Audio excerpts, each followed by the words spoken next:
Story 1. The Antiguan Giant. I used to go diving a lot. Not so much anymore, but a couple years ago I was really into it. Had my license and everything. It's really beautiful down there. The pale pattern sand, the water washing away the distance like a blue mist, and flashes of the brightest colors you've ever seen as some fish darts into view. I've done my share of exploring wrecks and grottos, but my favorite thing to do is hover right where the shelf plunges into the deep. You get the greatest dynamics there is deep. See creatures come up to feed anyway. One time I was drifting along near Antigua, about 40 feet down. I had 2 tanks with me so I could stay down for several hours. The shelf sloped off to my left and rocks and coral broke the monotony of the sand to my right. I hadn't seen much that day and was getting a bit bored, but then I noticed a large octopus. It was a defy, a type probably washed up accidentally. They don't usually come up to hunt. It seemed sluggish and didn't react much when I drifted over to it. Now, octopuses aren't very friendly creatures. If you manage to get near one, they usually flee within seconds. I'm sure you've seen videos of them changing colors to match their environment. Not all species can do that, but they're all very good at hiding. So seeing a deep-sea octopus up close was quite an opportunity. It was about a foot from crown to beak and dark mottled green. Its tentacles curled around it, perhaps for feet long when extended and pale on the underside. Its eyes looked like golden rings around narrowed black pupils. It was having trouble moving and looked half dead. I decided to try to get near it. There were some yellowtail jacks nearby and I speared one with my knife. Sorry if that offends you. I'm not one of those touch-nothing divers. Cautiously I approached the octopus and offered it my fish, shoving it out ahead of me and letting it drift toward the creature. Success. It didn't run, but lazily reached an arm out to capture the morsel. It brought it under its beak and began to devour it. I drifted closer, trying to acclimate it to my presence. Over maybe half an hour or so it became more lively and used to my presence.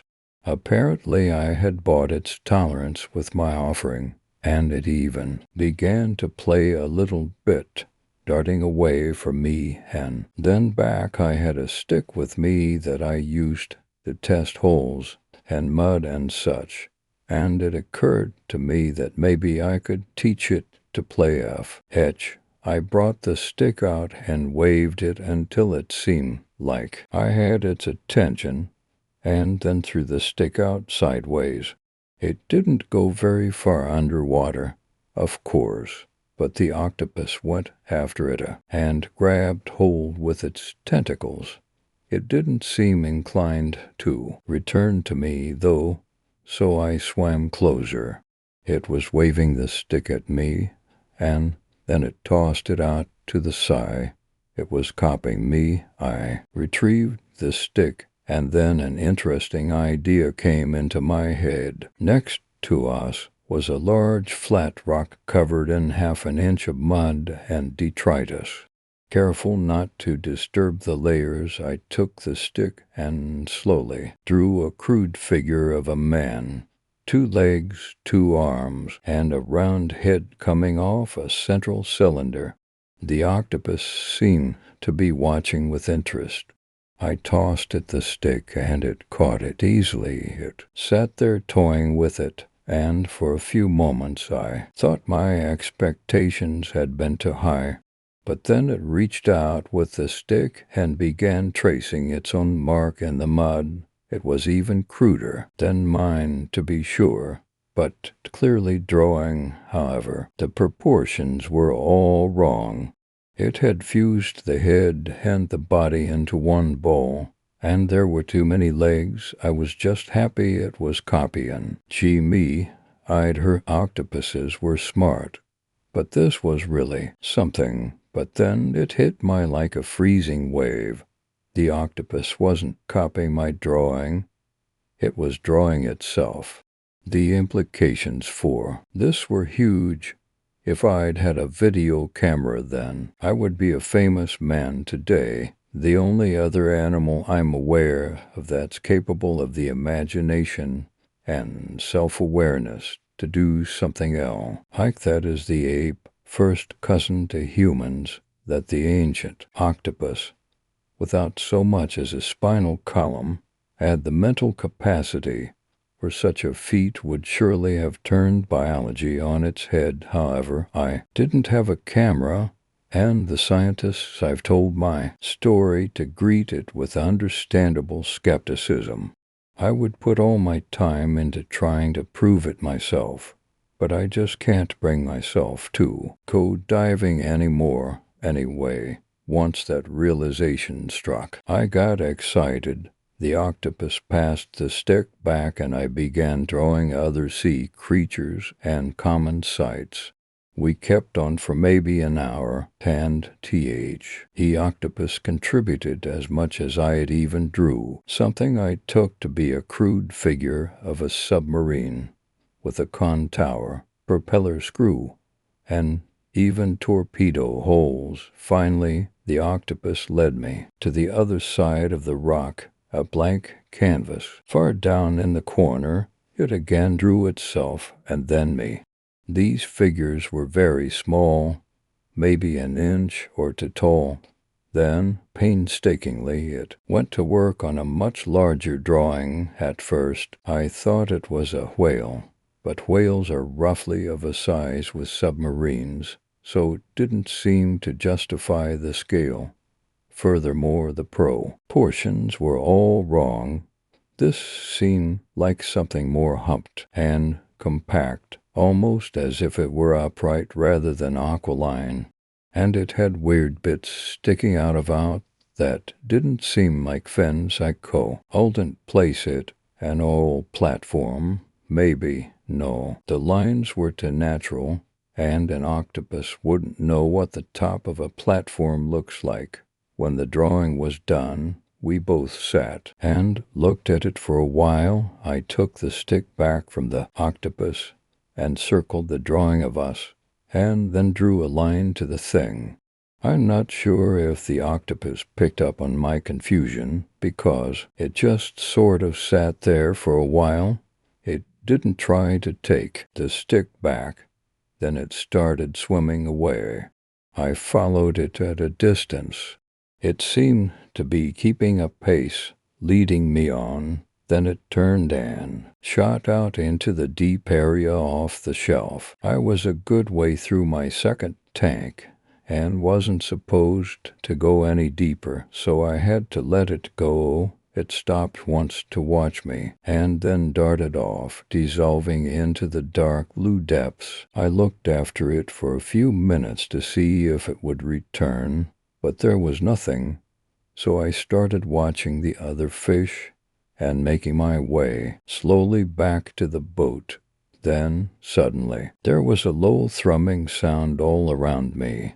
It wasn't very loud, but it was big asterisk, as if it came from the ocean floor itself. They heard of underwater eruptions, but I've never been in one, and I wondered if I was about to be. But this didn't sound like anything natural.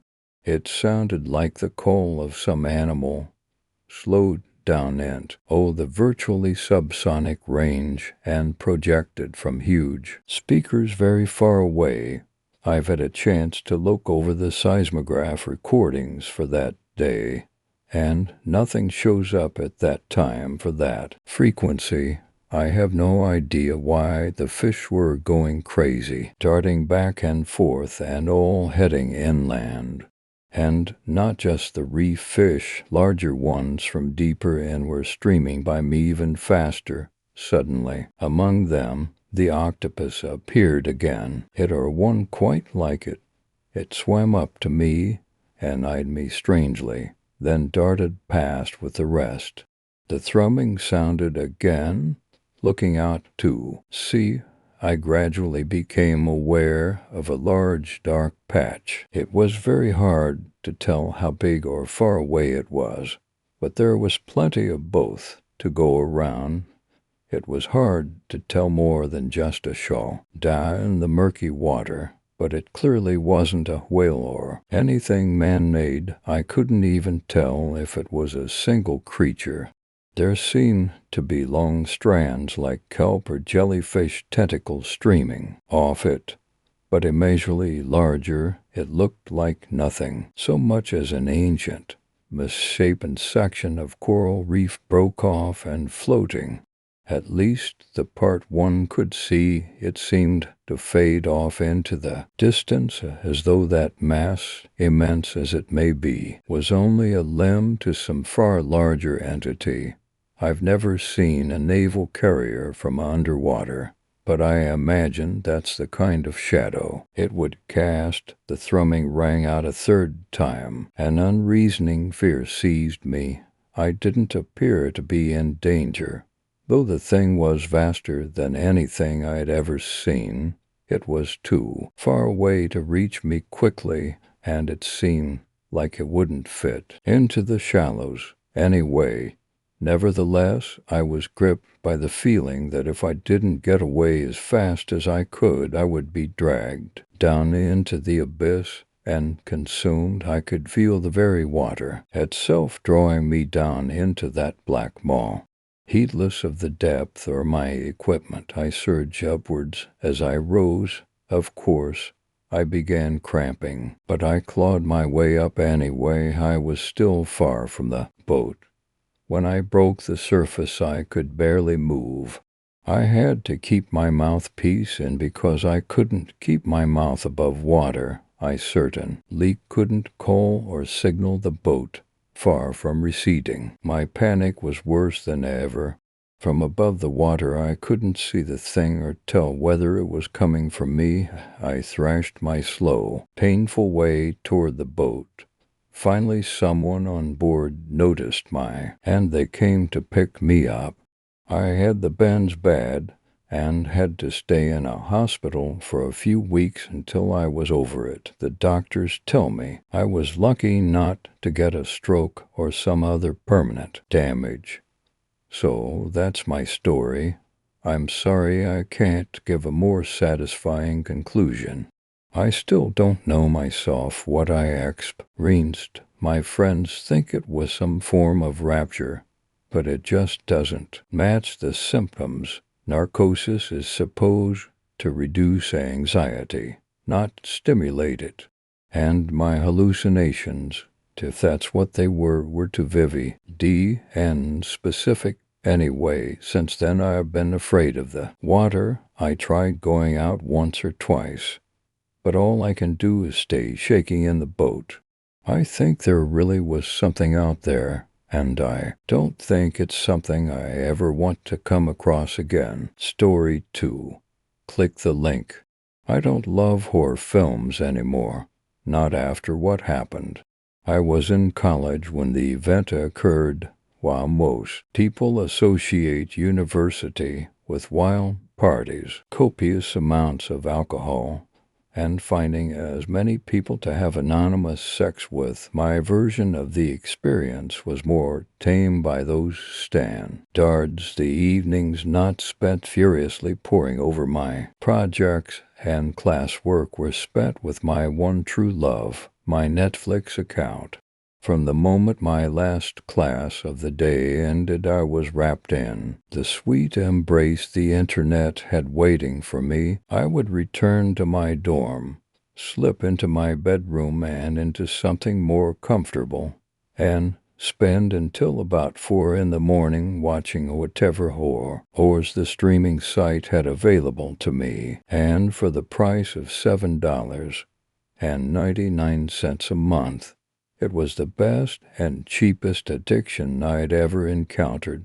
the people I chose to interact with Wattower, and I wasn't glued to my laptop, were often of the same ilk that I was, individuals who were just as obsessive over movies.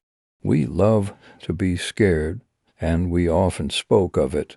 We compared reviews, discussed theory, and often got together to partake in these pieces of nightmare fuel, usually once a week on a Saturday in a grand marathon session that was catered by the local pizza place and a large snack tray beforehand to prepare for when we were sick of the smell of grease and cheese. Many of us were members of a horror enthusiast forum to meet and talk with more people who shared our twisted ideas of entertainment. I've since removed myself completely from that site due to the vast duration of time that I'd been with my Netflix account. I'd practically exhausted their selection of movies to stream that were of my tastes. I'd watched the classics, the cult favorites, the flops, the silent, the screamers, the spookers, the slashers of foreign. Short of paying extra for a DVD plan, my partner in crime was becoming repetitive. I'd even resorted to watching the one-stars, the films that were too terrible to even consider horror, but still somehow made the list, filled with poorly crafted CG effects that were more terrifying than the monsters they were trying to scare me with. I lamented this to my four mates, complaining of the lack of fresh choices upon the site. The filled my browser history. Many of my friends from school were having the same problems and were voicing their woes within the same thread that I had begun. Looking back on it, I realize now this was the worst mistake I could have ever made. Had I not started that thread, some of us might have still remained among the living, finding new ways to garner our thrills. Scream Queen 69, our username from the forum, as I won't refer to anyone by their true name to protect families, had approached us at the meeting grounds the following day. Our usual location of gathering was behind a campus building, an area of concrete that sloped downwards to a door that we all assumed led to the art department basement. The top of the wall that enclosed our cold stone hill blocked off by fence so none could accidentally fall and injure themselves. As our group sat and talked, SQ had arrived, looking a little worse for wear. There were dark circles under her eyes, looking tired, and her face was pale. She often looked so bright and sun-kissed, full of energy. She had said that shortly after she posted on the forums the night before, she'd been contacted by another member, asking if she wanted to watch something that, as she spoke and gave air quotes with her fingers, would change the genre for her forever, and then proceeded to send her a link to an obscure site she'd never heard of before. Tween Wolf rolled his eyes, suggesting that they were only trying to suggest a film for her to watch and that she was being crazy for ignoring them. I was growing concerned, however, as she recounted that though she originally ignored the person, they sent her messages constantly afterward. They started out mild enough, along the lines of "Did you watch it? And what did you think?" And as the night went on, they got more violent. SQ showed me the chat history, and towards the end, it seemed that her chat partner, named Behind You, was getting more and more agitated. The messages were becoming desperate. "Did you click the link yet? You should click the link. You won't regret it. Click the link. Click on the damn link already. Click the fucking link. Click the link. Click the link. Click the link. Click the link. Click the link. Click the link. Click the link. Click the link. Click the link. Click the link. click the link, click the link, click the link, click the link, click the link, click. Selling, click the link, click the link, click the link, click the link, click the link, click the link, click the link, click the link, click the link, click the link, click the link, click the link, click the link, click the link, click. Selling, click the link, click the link, click the link, click the link, click the link, click the link, click the link, click the link, click the link, click the link, click the link, click the link, click the link. It was at that point that I grew incredibly concerned for my friend. No one else had received these messages, only her. My only advice to her was to ignore it and perhaps stay off the site for a few days. If this person didn't see her online, perhaps they would lose interest and back off. It wasn't the case, however, as SQ would come to us for the next couple of days, looking more and more haggard, saying that she couldn't rest at night. Behind you was still messaging her, and at this point it was just a repeat of the original link, pasted over and over and over. He was starting to get emails sent to her school email account. She didn't know how they'd gotten it. Her email address wasn't listed on the forum, and it wasn't even the same one she'd registered to the site with. The sender would be blank, the subject line empty, and the message was always the same. Click the link. Her inbox was flooded with at least 100 emails by the time she returned from classes, all the same, and then texts, an unknown number of all zeros, at all hours of the day. Click the link. Even when her phone was on silent, the sound would still ring out. It was turned off and it would ring. She would remove the battery completely and still be startled by the noise of her text tone. She had submerged her phone in water to try and damage it and get rid of the noise. Still it rang. She had put it in the microwave and turned it on for 5 minutes, knowing that if the appliance was broken she would have to pay for a replace. Emmett, seeing as the appliance was provided by the dorm building, even burnt and melted in places, the battery removed and it rang. It was getting to the point where SQ was growing more and more. He frazzled each and every cell phone going off around her, causing her to shriek. By the 5th day, she hadn't shown up to lunch. Most of us assumed she was just trying to catch up on sleep from the incident keeping her up at night. We didn't realize she had died until 2 days later, when her roommate complained about a smell coming from her room. The police blocked off the dorm room, and our roommate, was moved out to live with someone else in the building. They ruled it as a suicide, claiming that SQ had overdosed on sleeping pills. She had been found slumped over on her desk in front of her laptop, with the forum pulled up on her browser. I had managed to worm my way into her room a few days after cleanup had ended. Her family lived on the other side of the country and wouldn't be in for another day or two to gather her things, and I had convinced the building that Scream Queen 69 had been in possession of a few of my items, and I just needed to get them back before they were mistakenly removed with her belongings. The Ra had left me there, saying that the doors would lock behind me once I left. Alone in the room where my friend had passed, I removed laptop from her desk, not wanting to sit in her death throne, and moved it over to the bed. SQ never kept her items password protected and left herself logged in on everything, so it was easy enough to turn the computer on and navigate my way back to the very forum she had been looking at when she died. I had found my way to her inbox looking at the hundreds of messages from her apparent stalker, when I noticed something different. Out of the mass of links, one of them was purple. It had been clicked. I grew curious.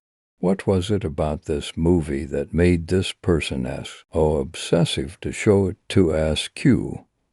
Was it the thing that had driven SQ to kill herself? I clicked the link. At first, nothing seemed out of the ordinary. The video was dark, as though it were trying to slowly process the images.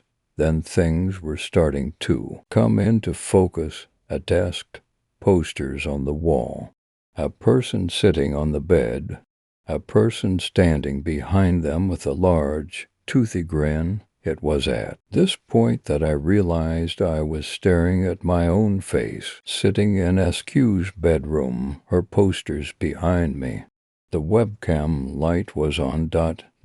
Story 3. My 6th birthday. It was my 6th birthday, and my party had just ended. We had cake, pizza, and played games. Typical American birthday party. I lived with my mom and her boyfriend. His name was Steve. For my birthday, they got me one of those plastic fish, a prize play sets, the ones that were like 4 feet tall and had a small slide small enough to fit in my room. I was extremely excited about this because it was exactly what I wanted, and as sure it was the greatest invention since sliced bread. The playset was set up right by my door in front of my bed. Now, before I go on to the actual part of the story you want to read, I need to give a little background about the house I lived in, from what I know at least. To begin with, the house was an old blue colonial house in upstate NY. The house was like every other house in the neighborhood, and since Steve had just got a promotion at work, there was constantly work being done on the house. Basically a complete remodel while we lived there. The only thing I didn't like about the house was that you couldn't get into the attic, and for some reason bats kept getting in there, and at 6 years old you don't like bats. My mom tucked me into bed after my birthday at about 9 p.m. A little later than usual. I remember waking up a few times that night because I was really excited to use the playset in the morning.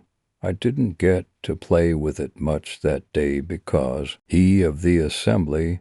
One of the times I woke up, I remember looking at the playset when I saw 2 shadows, a boy and a girl, and they looked like they were talking to each other. As a child, I didn't want to be scared, so I rationalized this as the shadows of the trees playing tricks on my mind. That's what my mom would have said. I managed to go back to sleep that night and didn't really think much of it the next day. My birthday is in June, so I usually didn't have class on my birthday. This meant that I could spend the day playing with my friends. I didn't think about the shadows I saw the night before at all. I basically forgot that it happened until the next night. My usual bedtime was 8 p.m., and my mom was pretty strict on this matter, so I was showered in my pajamas and in bed. By then, I was lying in bed when I had a strong feeling something was watching me. I looked to the wall between my door and the playset, and the shadows were there again. This time I paid more attention and to it while I was frozen in fear in my bed. The shadow children seemed to be talking, but I still couldn't hear them. It also seemed as if they were looking at each other, but it's hard to sense 3D direction from a 2D shadow. I screamed for my mom, and she ran into my room and turned my light on. At this point, the shadows disappeared. My mom then let me sleep in her bed that night, which she never let me do. She assumed I had a nightmare. Every night from then on, when I would look at the wall at night, those shadows would be there. When this would happen, I would call for my mama, and the cycle repeated. During this time, Steve and my mom would argue a lot. I wasn't sure why, but I know I didn't notice it at first. The house had also gone into a full remodeling, where almost half the house would always have something being done to it. I wished for school. This was back when school was fun and all your friends would be there.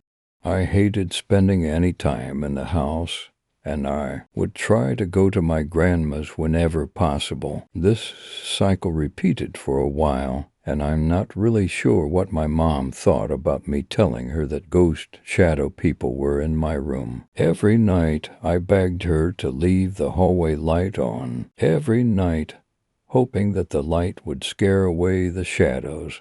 She obliged, but the light never did anything, and I would yell for her every night. This continued for a while, but then one night something changed. Lying in bed, something felt different. I wasn't sure if I had built up a sort of tolerance to the shadow people that were in my room at night, in the same place, doing nothing but silently talking to each other, or if I was just dumb. That night I decided that I didn't want to wake my mom up for some reason. I decided I would be brave enough to walk right past the shadows to my mom's room. I think it might be important to remember that whenever my mom would come by, these shadows would disappear. I still don't know why I walked past the shadows and nothing happened. I was then in the hallway with the light right above me and my mom's room to my left. I remember looking up at the light and then back to my mom's room, then back to the light. I did this a few times, and then I remember just staring into the light. I am not sure why, but I was drawn to the light.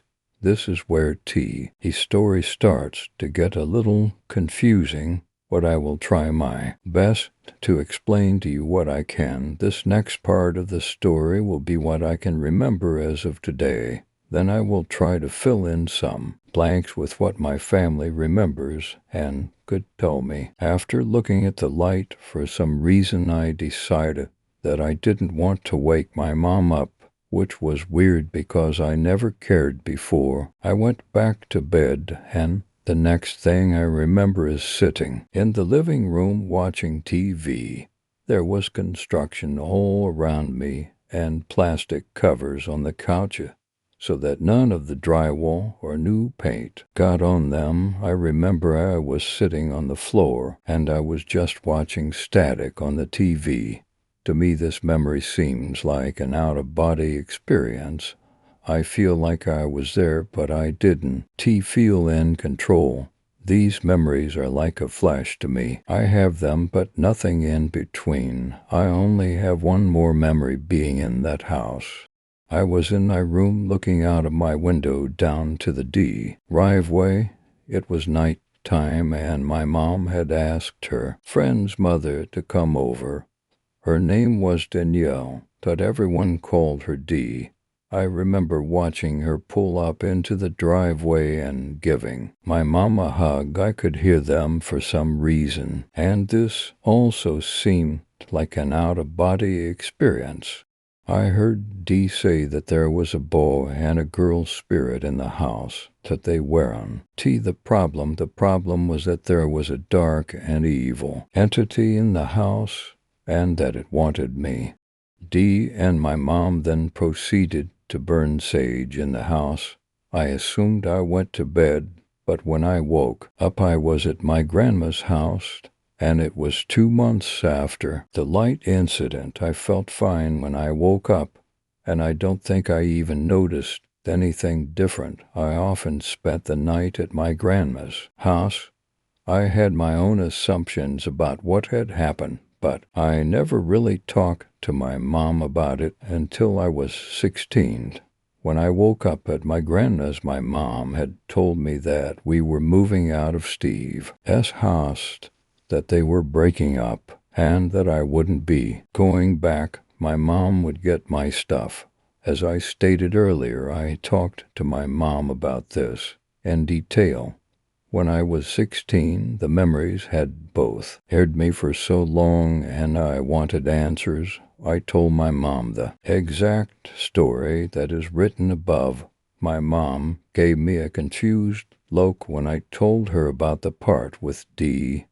She told me I wasn't in the house. My mom proceeded to tell me how I became more and more distant as we lived in that house. Then one day we were eating dinner, and I just passed out, head and plate, like out of a movie. My mom essay, yet I had a high fever and looked ill.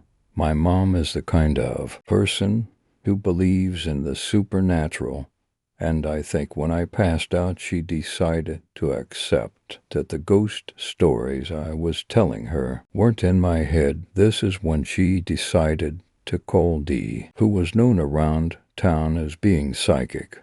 D told my mom to immediately get me out of the house and that she would come over. My mom drove me to my grandmother's and went back to the house. When she showed up, I wasn't in the house, but I was able to recall what D had done and said without my mother telling me. My mother also told me that she didn't tell D anything about what I had said, just that I said something was here. Since I was sick, my grandma kept a close watch on me that night. My grandma doesn't really believe in ghosts, but when I talked to her about it, she said it was a weird night. She said I was making weird noises, having trouble sleeping, and had a high fever, but then it just stopped. Like one moment all of them, symptoms went away. I went to bed, and that's when I remember waking up. As I sit here and write this story, I am a 21-year-old senior in college. Every so often I think back to these events, and I am just confused. I have no answers. I try to come up with my own conclusions, but I can never think of a rational one. I have a hypothesis for what happened, but I won't share that with you now. I want you to come to your own conclusion. Maybe someone else has gone through the same type of situation. That was the point of writing this story.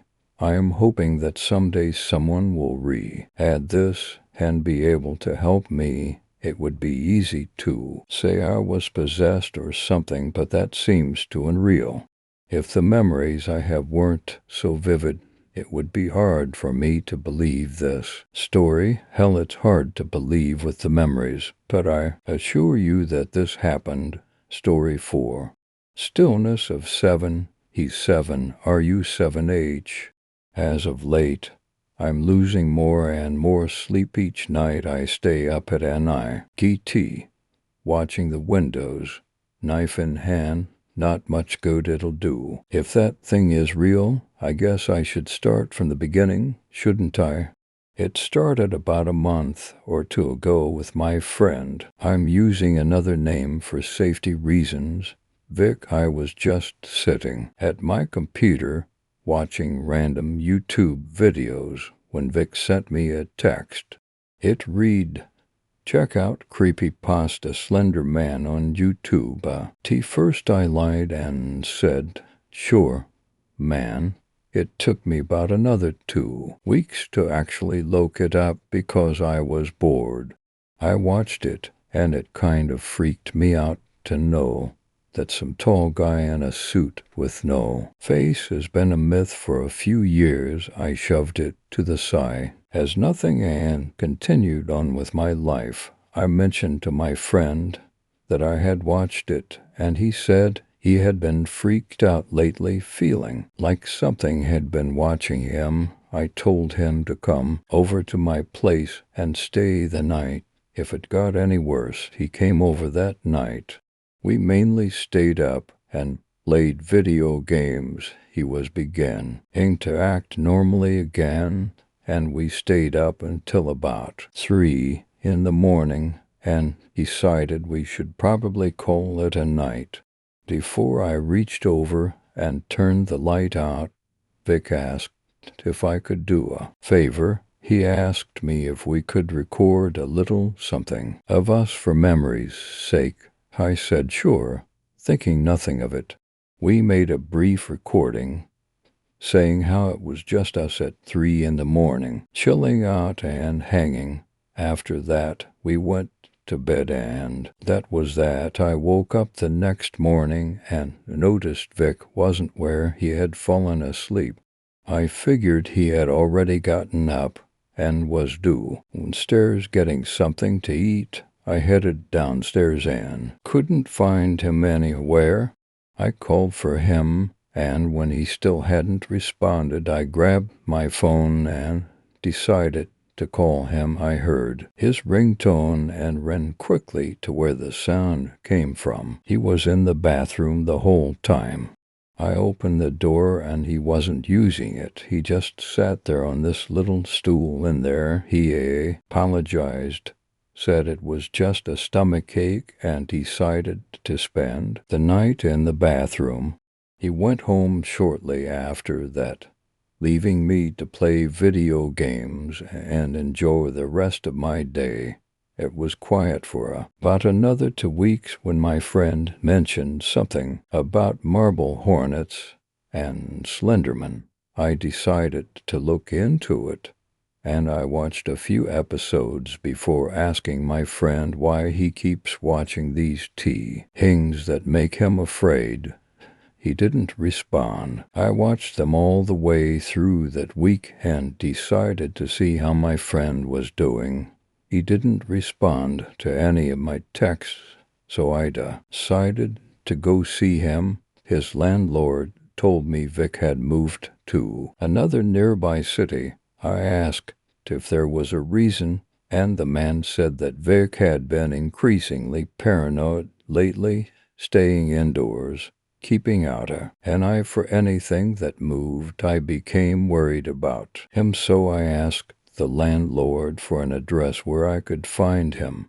After receiving the info, I asked the man if he wouldn't mind me taking a look inside his place to see if he left anything behind that may indicate why he was acting that way. The man said sure, but make it fast. He gave me the key, and I unlocked the door to take a look. Okay, inside, everything seemed to have been moved in a hurry, as there were papers everywhere and some trash still on the ground. I walked around the place looking for answers. When nothing had yet popped up, I decided to check the outside of the house, locking the door behind me and checking around. When I went behind the house, I noticed a huge circle with an X in the center carved into the wall. I couldn't make anything of it, so I shrugged it off as some kids messing around. Maybe that's why he was panicking. I returned the key and explained to the landlord the carving in the back of the house and told him to keep an eye out for kids in the neighborhood. They might have been the ones causing it. The landlord nodded, took the key, and left. It was getting late, so I decided to go home and rest before looking for him again. I headed home, yawning a little bit as I drove. When I got home, I started to open the door to my house when I heard someone walking heavily behind me. I turned around and noticed an owner and her dog walking near the house. I don't know why that made me look. Normally, I'd just keep heading inside. I turned back to the door and iced a black mass move inside. I opened the door and held my keys. Cautiously, I turned the light on and noticed my dog had hopped up on my couch. I told him to get down and passed it off the shadow as my running past the window and hopping up on the couch. Shortly after, it began to storm heavily. Heavy rain and periodic thunder. I sat back on my bed and decided I'd just try to get some sleep. I woke up to the sound of an extremely loud clap of thunder nearby and decided to get something to drink. I stumbled over to the light switch and flipped it, but nothing happened. Great, I thought to myself. I grabbed a flashlight from my table and turned it on. Working my way downstairs to the kitchen, I heard a sound coming from the kitchen. It sounded like the suction from the refrigerator door open, and I realized I had left a rag hanging from the door, so my dog must have opened it. I rushed a little faster and snapped out at my dog before I rounded the corner. When I got into the kitchen, my dog wasn't there, the door was closed, and there was no rag on the handle. I yawned and realized I was probably just imagining things, seeing as how I just woke up. I checked my phone briefly and noticed it was 4 in the morning. All the same, I opened the refrigerator door and the light came on. I set the flashlight on the counter. Forgetting to turn it off, I grabbed a bottled water from the fridge and opened it and took a swig from it before shutting the door. Suddenly I felt unnerved, like something was watching me. It was a subtle feeling, but it sent chills up my spine all the same. I thought I saw a tall figure to my right, but nothing was there, so I thought my mind was playing tricks on me. I grabbed the flashlight and headed back upstairs and fell back asleep in no time, but right before I fell asleep, I wondered why my dog wasn't barking at the thunder. No matter what I do or how many times I calm him, he always barks. The next day, I got up and decided to track down Vic. I headed to his place, but he wasn't home at the time, so I left a note telling him to contact me ASAP. I was worried about him. He is like my brother after all. This was last week. This week I am suddenly more jumpy. Maybe it's because I found that same symbol I saw at Vic's old place carved into the sidewalk right outside my house. I decided to pass it off as kids messing with me. I began keeping my window blinds slightly open so I could see where that symbol was to see if the kids return. That was Monday. 2 days ago it started storming very bad. Rain used poured from the heavens and lightning echoed closely from the forest near my house. I decided to make myself lunch, so I grabbed the toaster to toast some bread for a sandwich.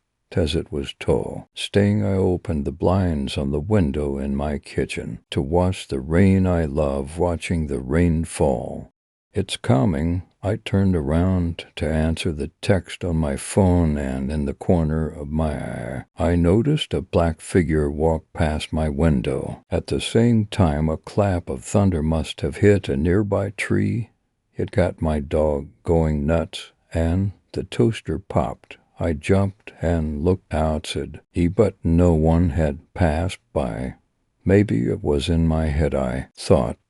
But I had a second thought as I looked at the text. It was from Vic.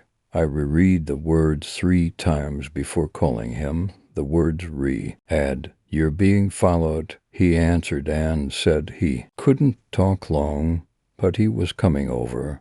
We talked and I asked how he knew this, but he said he had been followed since he got into that Slender Man stuff. I stared in disbelief, but he asked if anything weird had been happening. I told him about the symbol and that night I woke up. He said he would stay the night and have to go tomorrow because of his job. The night he came over, I was far more jumpy. I started carrying a knife in my pocket as a sudden precaution. I was up until 4 in the morning, not tired at all. Vic had crashed in my reclining chair, and I crashed on the couch. I didn't feel safe in my bed suddenly. For me to act that way, it was strange. I'm a logical person.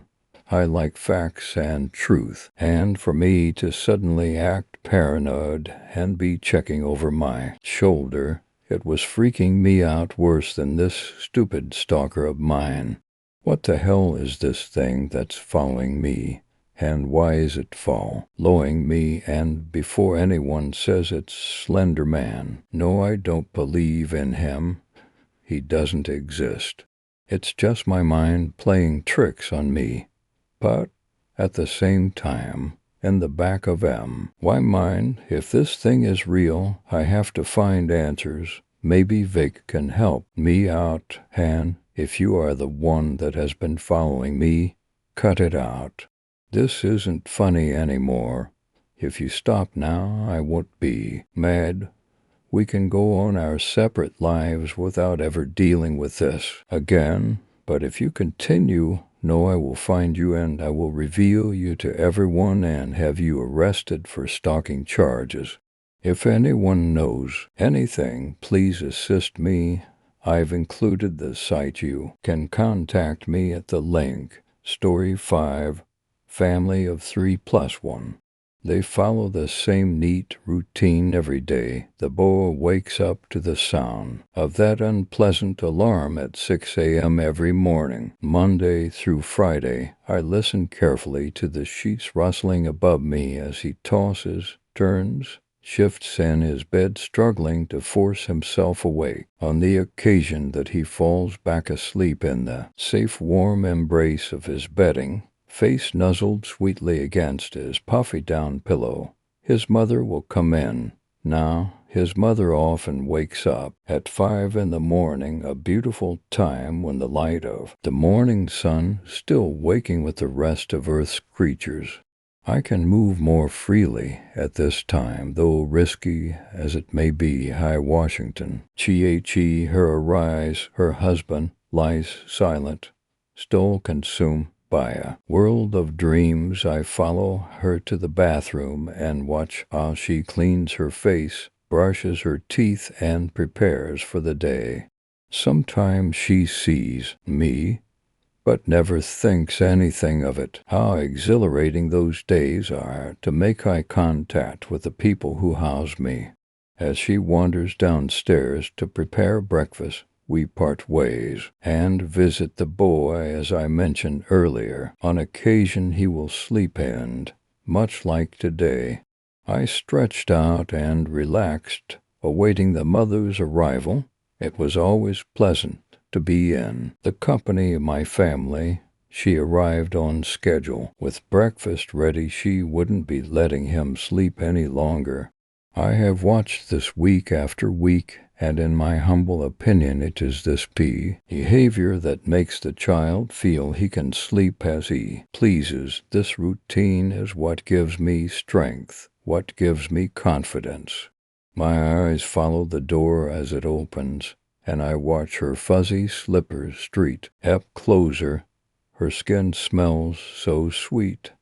For a woman of her age, her soft flesh is so tightly wrapped around her legs.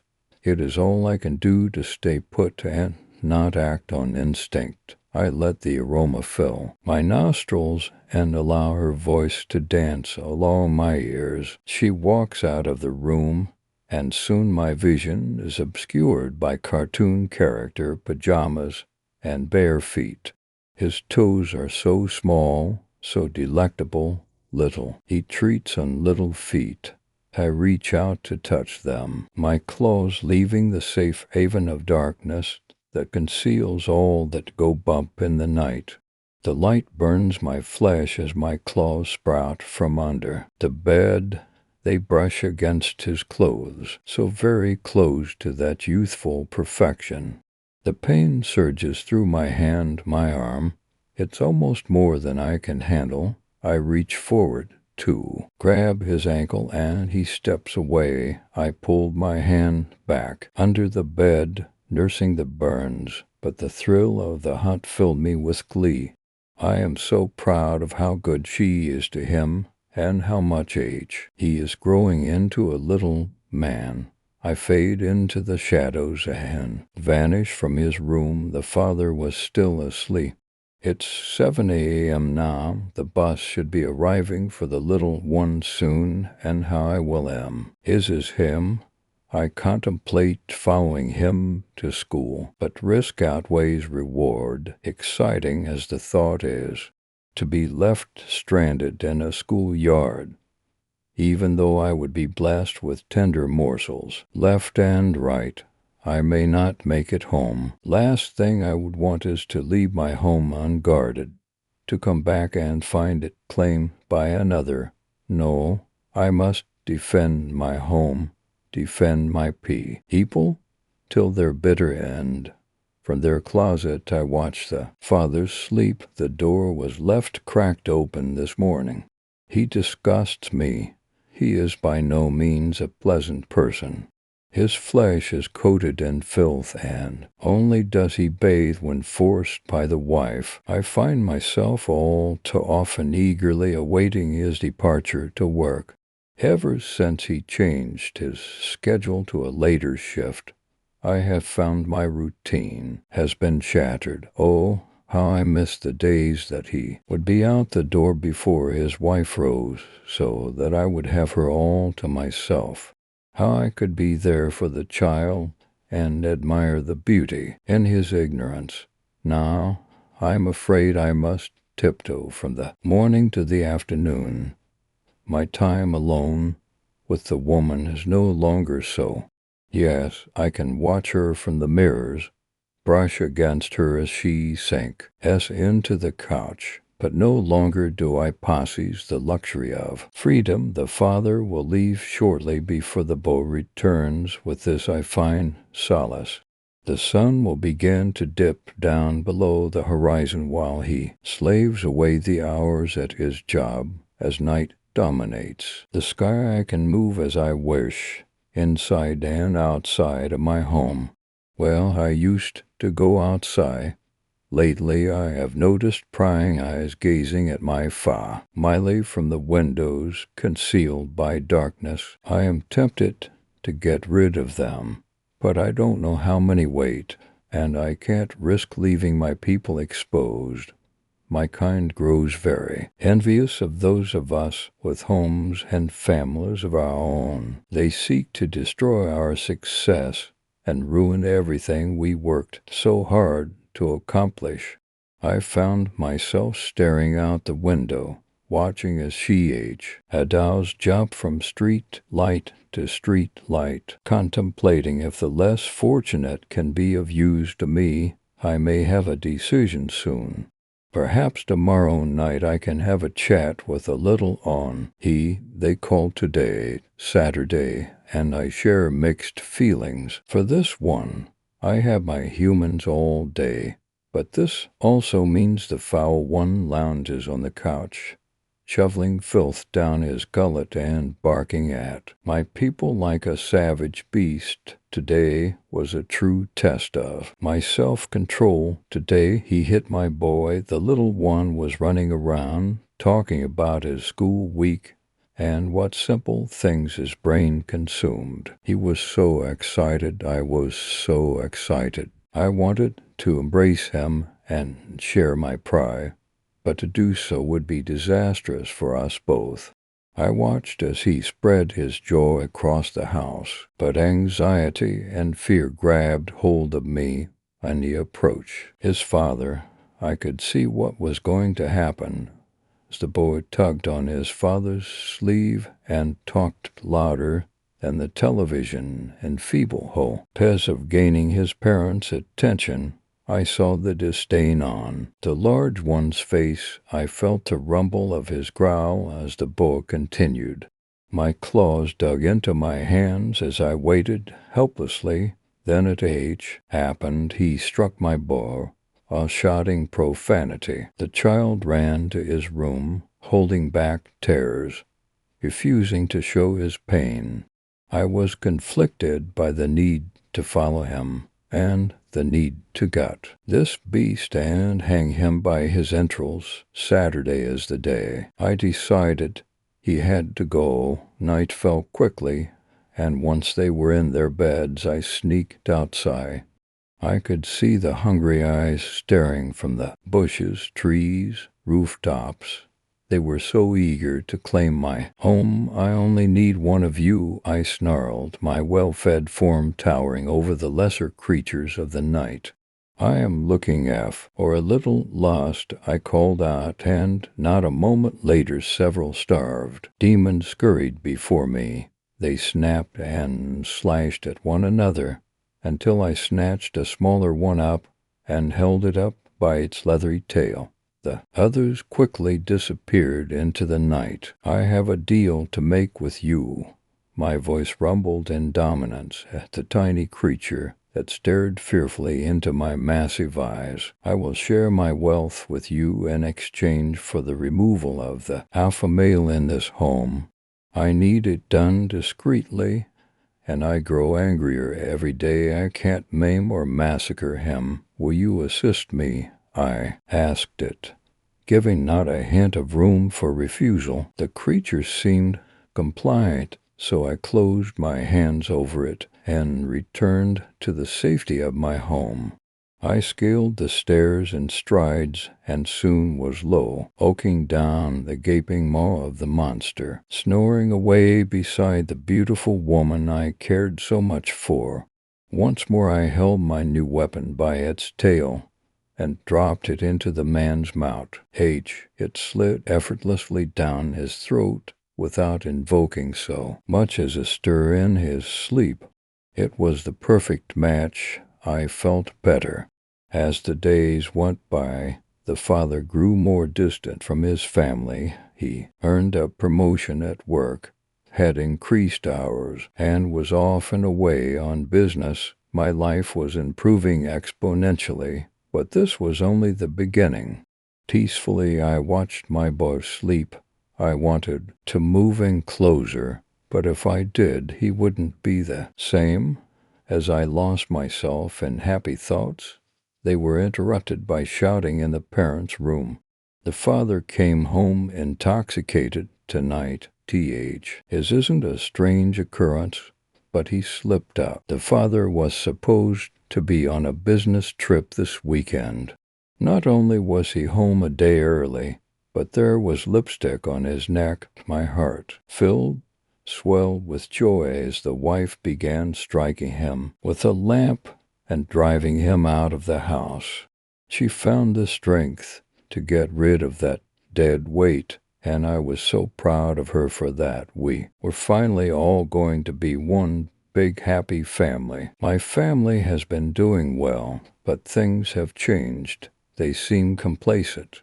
They seem content with their lives and genuinely happy. I want to be happy for them, but I feel strange. When the father was around, I was so upset, so disturbed.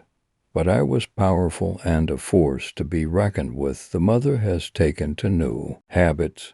She admits when she is wrong. She replaces punishment with a teachable moment.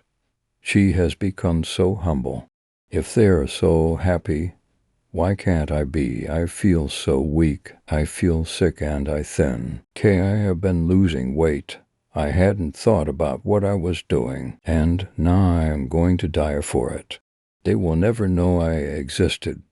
They will not miss me, and I will rot away in the shadows. I only hope the boy can fight off the demons that will nest and make this their home. He will have to forgive his father or invite in wrath. He must stay active in school and avoid sloth. He cannot fall to the influences that consumed his father. I hope that the mother will stay strong as well and look out for him. When lust took their father, she didn't have to deal with the abuse any longer. She could move on and be content. She didn't have to be proud anymore, but I will always be proud. Story 6, The Musician. Name. The man sitting across from me asked. I coughed. My mind had been wandering again. The man looked at me patiently. Name. He repeated again. Edwin, I replied. Edwin Stroud. The man pursed his lips slightly as he checked the papers. In front of him, occupation, he asked.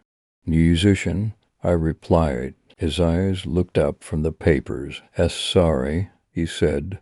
Musician, I repeated, smiling innocently. Musician, the man replied. Patronizing. Maybe just a bit. I was finding it a bit difficult to concentrate. Well, Mr. Stroud, why don't you tell me about your music? The man was definitely patronizing me now. I wasn't sure why. I wasn't even sure who he was. I struggled to focus my thoughts back as far as I could. It's kinda strange. When I was a child, I suffered from extreme melophobia. Hey, you know what that is? The man nodded. He was looking at me very intently, not looking at me so much as looking into me. Well, all through my childhood, I had this fear. I would freak out if I heard music, any kind of music. Do you know how difficult that is? How hard it is for your family? TV with the sound off. We use subtitles. No kids' parties or days out. I was homeschooled because I would just go berserk at any tune. I had panic attacks. Music sounded like dragging nails down a blackboard.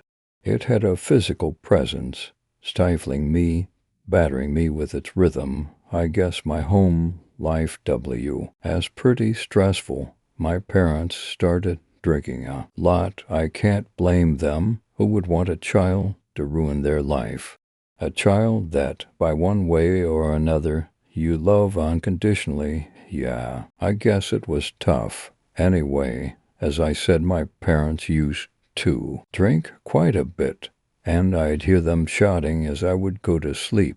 That became normal. No lullabies, just tension and anger and fear. One night, I remember, we did our usual bedtime routine, trying to give my father a hug and not being able to look at me, and me hugging his leg, his whole body tensed as though it took all willpower not to lash out at me.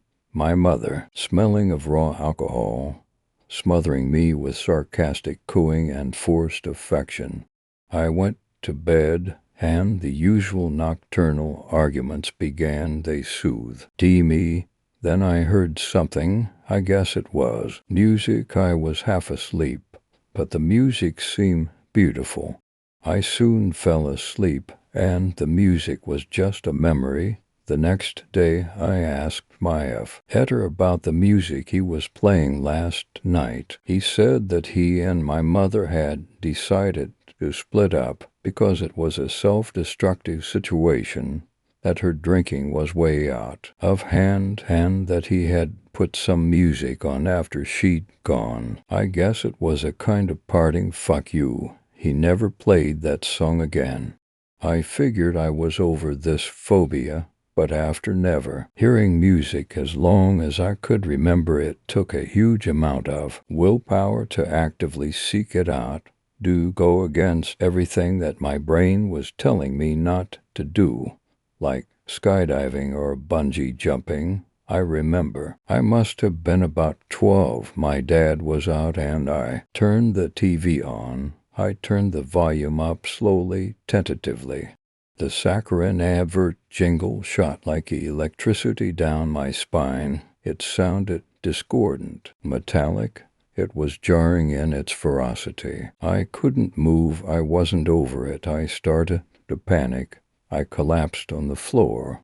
My father found me about an hour later, in the fetal position, rigid with fear and covered with sweat. We got rid of the TV. I blinked, the memories fading fast, and I was back in the room. The man was still staring intently at me, the fluorescent lights reflecting in his glasses. He pushed them up the bridge of his nose slightly and leaned forward almost imperceptibly. Then what, he said as he finished the sentence, his mouth curled in the corner as if he was somehow humoring me by listening to this story. By the time I was 15, my dad was hardly around. He would be out drinking all the time and doing whatever. Or else he did. Now that my mom had left, I found I could go out. At night, there was less of a chance of idiots with loud car stereos or TV news. Even people singing used to make me feel weird. So my D-1 would be out, and so would I. I was pretty much nocturnal. I would sleep in the day and used earplugs in case the local ice cream van came round and sent me over the edge with its tinny feedback like howl. I would casually observe people from the safety of the darkness, not like a peeping Tom. I'm not a pervert or anything. I'm nothing, no thing, I should say at this point. That Wattower, ere we lived, was not far from the edge of town, about half an hour's walk away, and I used to head out on my own. In the dark, doesn't that sound crazy nowadays? And just listen to the night sounds. One night I was out laying on my back, looking at the stars when a car drove past and stopped. It was about a quarter of a mile away, I would guess. A man got out, and I could hear the music again. It was sublime. I wept. The melodies were incredible. The car drove off, but the singing remained. I walked toward where the car seemed to have been, but the music had stopped. I was alone in the silence again. I decided to carry a tape recorder with me, just in case I heard it again. I mean, I couldn't listen to most music, but this was somehow different. It didn't terrify or smother, it comforted, it soared. I had to find it again. It was a few months later. I was heading out on my usual nighttime walk when I heard it again. It was somehow different than before, quiet, too, but still good. I took out my tape recorder and hit the record button, hoping it wasn't too low to register on the rubbish built-in mic.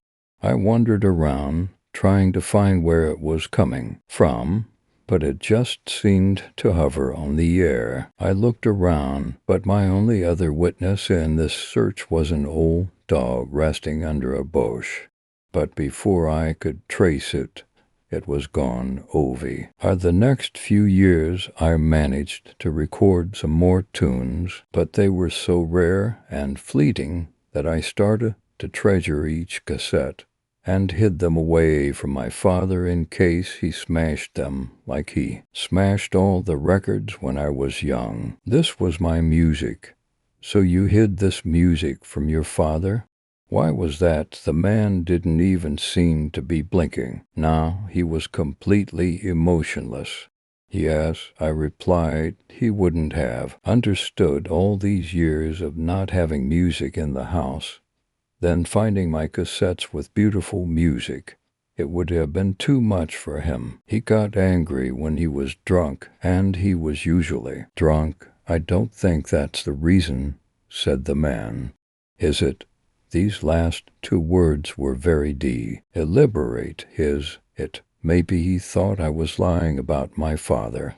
Maybe he thought I didn't have these wondrous tapes hidden away. We found your tapes, he said. There were lots of them. I knew I wasn't lying. When did you start making your own music? Again, the sarcastic tone. I didn't understand why he was patronizing me. I smiled, you know. It took a long time to figure it out. I was having to make do with finding these songs just floating on the air. They didn't happen very often, but I would treasure them when they did. Then I found out how to make this music myself. It was not as hard as you'd think. The tricky part was finding musicians up to the job, like they say about stories. Everybody has one good one in them. Some have more than one. The trick is to get them to make music for as long as possible. That was where I needed to study, to tease these songs out of the chaos of thought. to write longer songs. At first, like any musician, I was clumsy. Hours of work might only produce a few chords, maybe the beginnings of a melody. I did learn, though, and became more productive.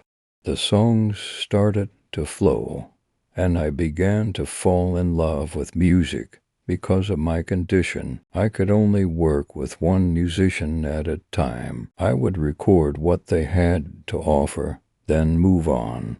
I would mix the separate recordings together to make whole songs. I had to travel around, too, find people to work with, and I found talent. Everywhere the expression on a man's face seemed to change for the first time. He still looked into me, but now he didn't like what he saw. He was done humoring me now, you know. We also found your recording studio. The statement seemed to hang there, and finished. Was he waiting for me to add something? Really impressive, isn't it? I replied, and smiled again, hoping to diffuse the tension that was quickly rising in the atmosphere. You were certainly busy, the man replied through gritted teeth, directly to me, before turning to speak into a tape recorder. For the record, I am showing Mr. Stroud the photos we took at his recording studio. His tape recorder was just like mine. He placed one photo after another on the table in front of me, all taken in a dark and filthy room. In the middle of the room was a sturdy wooden chair with leather straps hanging from the arms and legs. There was a dark patch on the floor a microphone hung at about head height in front of the chair. One photo of a small tin containing teeth of various sizes. One photo of a severed finger. One of a mat, a table with various tools. One of a tape recorder, and now the musicians. He said the photos were falling faster onto the table now, as though the man didn't want to even touch them in case he was somehow tainted by them. Photos of blooded bodies, people of all ages, brutalized beyond recognition. This poor bastard, he said as he threw the last photo down, this poor soul lasted for 3 days. After we found him, he died the day we got to you. Ah, yes, he was very resilient, I replied. I had a week's worth of music from him. I smiled again. The man looked at me, and I could see his jaw tense. Take him away, he said. 2 large men walked in through the door and hoisted me to my feet. It's such wonderful music, I said. Beautiful, beautiful music. I was dragged down the corridor back to my room. I fell asleep to the sound of music drifting down the corridors. Story 7. Encountered. It was cold the night it happened. The air was heavy with a thick fog, the likes of what I've never seen before. It felt unfamiliar and foreign, and it burned my lungs a little. I took a deep breath. New smells I had never experienced before wafting into my nose across the breeze. The word alien came to mind, and I gave a little involuntary shiver. I turned around in the doorway to find my 2 little ones staring at me with eyes as big as the stars in the sky, their faces filled with fear. No doubt all of the commotion and noise had roused them from their beds. I managed a little smile. Don't worry, my loves. I am sure everything is fine. Go on and fetch your mother. I watched them scurry further inside. As soon as they left my field of vision, my frown returned. What was that out there, across the wide field that stretched in front of me through the fog? I could see lights where there hadn't been any moments before. I couldn't say that I really believed in the supernatural, but even I had to admit that lights didn't just appear in the middle of a field at night out of thin air. Darling, A soft voice warbled from behind me. I turned to find my wife clutching the hands of your children, worrying etched onto her face. I reached for her and stroked her head reassuringly. Nothing to worry about, I said with a toothy grin at the three of them. I'll just go and check it out in the morning. As I was closing the door, Rocket, our beloved family pet, dashed in between my legs and shot outside. Rocket, my children cry, damn creature, I curse, head. Rocket, get back here. But he didn't heed my yells. Daddy, you have to go get him, my youngest wailed. I knew I couldn't leave him to fend for himself out there. He was such a stupid little thing, he wouldn't last 10 minutes on his own. But he was just as fast as he was dumb. I already couldn't see him through the tall crops in the field. Cursing mentally, I grabbed my jacket and a light. I hoped Rocket could telepathically hear me saying how sorry he was going to be when I got a hold of him. I was about to step outside when my wife's arm shot out and grabbed mine. Don, do you think you should take your gun, my gun? I reply, really, my dear, what do you expect me to find out there? If only I had known then what horrors lay in the dark, I would have heeded her suggestion.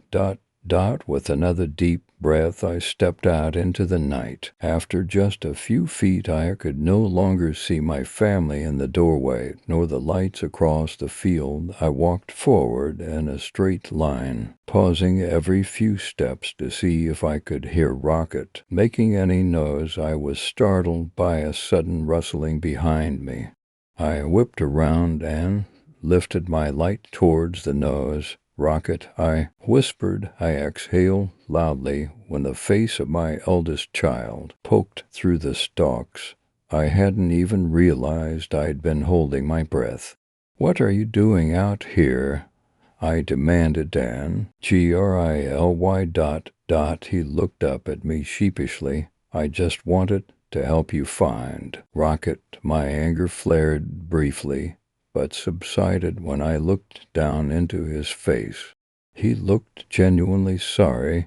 I could see that his worrying for his pet was overcoming his fear of what was out in this field. Okay, I said, reaching down to take his hand. But you stick right by me. Don't run off or I may lose you, too. We walked for another few minutes, calling out for Rocket every once in a while, but we neither saw nor heard him. I was about to call it quits when we heard a loud bang and then Rocket's distinct howl. Come far, far to our right. That didn't sound right, Daddy, my son said worriedly, and he was right. It didn't. Rocket sounded like he was terrified and in pain. I hoisted my son up into my arms and started to run towards where we had heard his cry come from. After running for a few minutes, we burst into a wide section of field that had been cleared.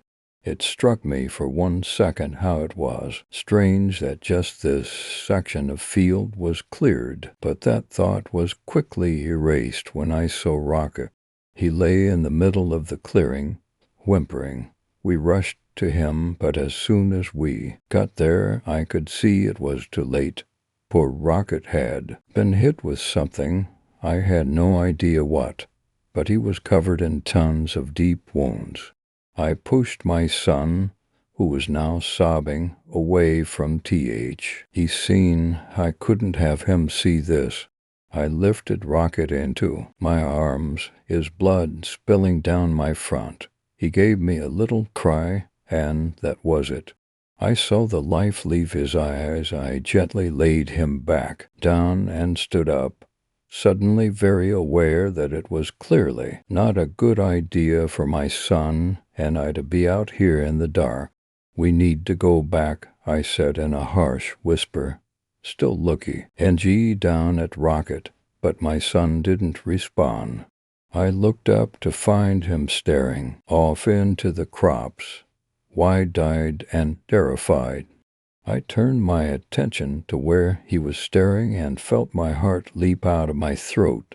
Standing at the edge of the clearing, not even 20 feet from us, were three of the most hideous creatures I have ever seen.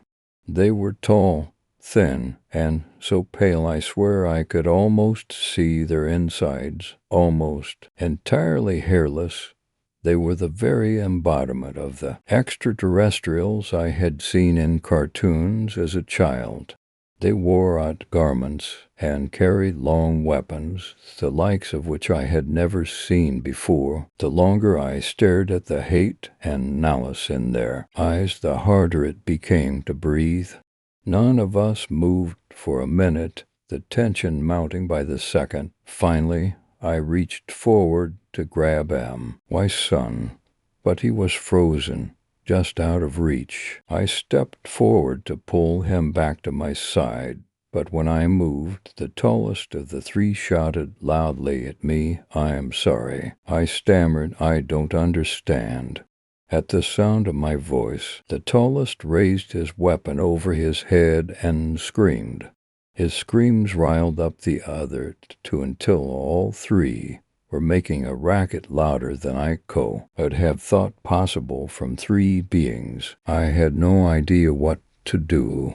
They were yelling at us in a language I had never heard before and couldn't understand, and then, before I could even comprehend what was happening, they had leveled their weapons at my son and fired. He was thrown backwards with an insane amount of force. I cried out and rushed to his side. Much like Rocket, he had been shot through. Sobbing, I scooped him up and ran as fast as I could back into the field. I could hear whatever their weapons were firing whizzing past my head as I ran. Tears clouded my vision as I raced back towards my wife and youngest child. It felt like I was taking too long to get back to them. Panic pushed me to run even faster. When I finally got back, the door was wide up, and I staggered inside, yelling for my wife. I started to tend to my son, still calling for her and my other child. I raced into the room where we kept the medical supplies, but when I got there, I could only fall to my knees in disbelief. There lay my beautiful mate in a pool of blood, with my now headless child clutched in her arms. They had been slaughtered. There was no other word for it. I wailed in an anguish I have never felt before. How had this night gone so wrong so quickly? Suddenly remembering my other child, barely clinging to life in the other room, I leapt to go back to his aid. But just when I thought things couldn't get any worse, they did. Turning the corner, I saw the aliens from the field standing in my doorway, plus two others who must have been lurking inside. They were gripping my son by his neck, dangling him in front of me. One of them raised a blade and slid it straight into his chest. He let out one last gurgle and then went limp. The alien holding him dropped him and turned to me. He pointed the blade at me, and at that moment I didn't need to speak his language. I knew that he meant that I was next. For one single moment, I welcomed death. How could I keep living without my family? In slow motion, I watched the 5 of them come at me, saw their cruel, twisted, ugly features advancing, heard the blades whooshing through the air as they came down, felt their cold stings as they sliced into my flesh. But then I realized I couldn't just give up without warning others of these beings. These murderous creatures who felt no compassion for anyone or anything. I had to alert the rest of the population of what existed out there in deep space. I felt a surge of strength as I leapt up. I struck the creature closest to the door and somehow made it outside. I ran as far as I possibly could before my lungs gave out and I succumbed to the blood loss. I managed to make it out of the field into a wooded area. So here I lay. It has been 2 days that I've been here, awaiting death, making this, what will be my final transmission to send back to my home planet of Sonorak. On the 100th day of Jul, Ebar, year 5060, my ship's engines began to fail. I thought I might be able to make it to the next galaxy, but it soon became clear that I would have to make an emergency landing. I chose Ruth, and I chose wrong. The stories of Earth are all true. My fellow countrymen, there are aliens here, and they are hostile. Do not attempt to stop here for any reason. Send out my transmission to as many planets as possible. These creatures are better left alone and in dark about any other life forms out there. We must never attempt to make further contact with them. In my short interaction with the here, I have seen that no good can come of it. End transmission.